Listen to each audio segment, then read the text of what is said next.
After that, I then moved to Calgary and got a job. The only job I could find was being a banquet waiter at what was then the Four Seasons Hotel, and that was great. The 2 weeks before Christmas, I worked over 80 hours, which was fine because all I wanted to do was make money. I didn't know anybody. That can all come later. I just wanted to earn money. After Christmas, the job, the hours collapsed. So I ended up with 3 other jobs. I worked at the Four Seasons Hotel. Then I got a job as a banquet waiter at the Glencoe Club, which was a private sports club. And then there was nothing to do during the day, so I got a job with a temping agency. And it was just in the days when computers were coming in. This is the 81. So I got a job transferring land leases into computer code. And it was really tedious, boring work, but it brought in a paycheck, and that's all I was interested in. And then the 4th job was I was still freelance writing, and I wrote a piece for the Calgary Herald about the Loch Ness monster in one of the lakes near Banff, which I tried to make funny, but I'm not a very humorous person, but I tried to make light of it.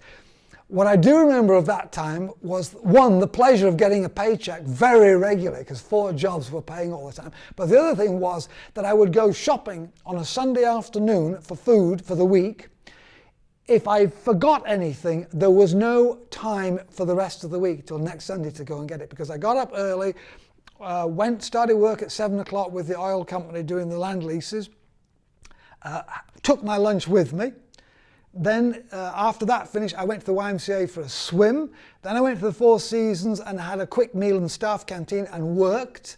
And then back home and then up again the next day. At the weekends, I worked at the Glencoe Club. And on Sunday mornings, I did the brunch. And Sunday afternoon, the supermarket, buy the food, come back, cook the meals for lunch, breakfast and lunch for the week. And this went on for months and months. And I was quite happy doing this, and I got a little apartment. The apartment's now gone. The LRT runs through it as it climbs to go over the Bow River. It actually goes through the living room. The living room had 4 sides to it, so it was quite a fun place. And I convinced the landlord that if he paid for the paint, I would do all the work. So I painted it and carpet, and there was an old-fashioned radiator in it, and I painted it pillar box red. So it was quite the sight, and I really liked this apartment. But I was getting an awful lot of hell from my parents, my mother especially.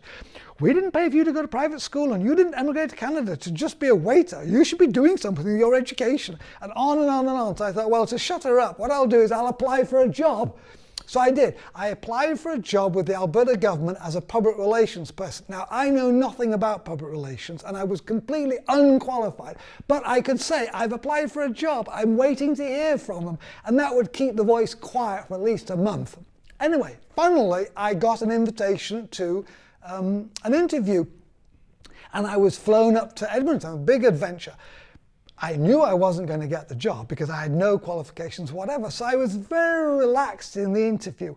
And I was interviewed by a guy called Jack Bales, who was doing, public relations and communications and things for energy and natural resources. And we just got on really, really well. I remember him saying, I have a tendency to upset people. Can you work with that? And I said, oh, you mean you tend to sort of drop horse shit everywhere and you want someone to come along and clean it up for you? And he burst out laughing and he said, yeah, something like that. Anyway, evidently he went out of the interview. I got back on the plane, went back to Calgary, went back to work as a waiter. He went out of the interview and said, hire that man. And they said, we can't. He's not qualified at all. He said, I don't care. I want him hired. Get him here. So they hired me. The movers came, the moving van, to move me to Edmonton. I had 1 bag and a box, and that was it. And they moved me to Edmonton, and I worked. And after a few months, I was seconded to the Premier's office as the Premier's personal writer.